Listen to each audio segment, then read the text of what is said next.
Mag-harvest naman ako ng aking itlog. Ang dami. May itlog pa. May dun pa dun oh. Ang dami ng itlog ngayon. Mag-harvest ako ngayong umaga. Oh, ang lalaki ng itlog. Ito lang yung itlog. Ito lang yung ano ko. Ayan oh. Ayan sila.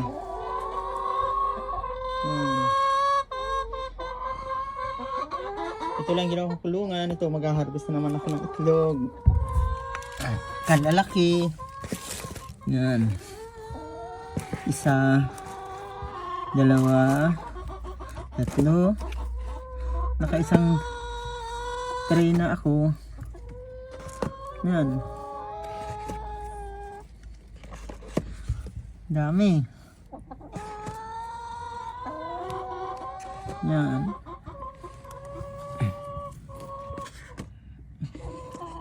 Iniwan ko yung dalawa, tatlo para pa naman sila. Yan. Ito na yung nakuha kong itlog oh. 2 days. Ayan oh. May isa pa dun. 2 days ko nakuha yan. Yung manok yan oh. Kalalaki ng itlog ah.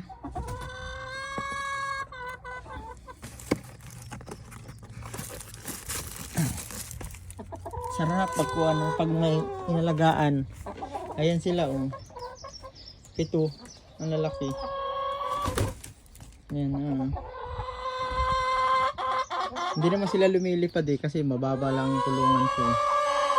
Ayan sila. Hinarangan ko lang siya. Bubuksan ko nga ito para pwede hanggang doon. Ayan, ayan ah.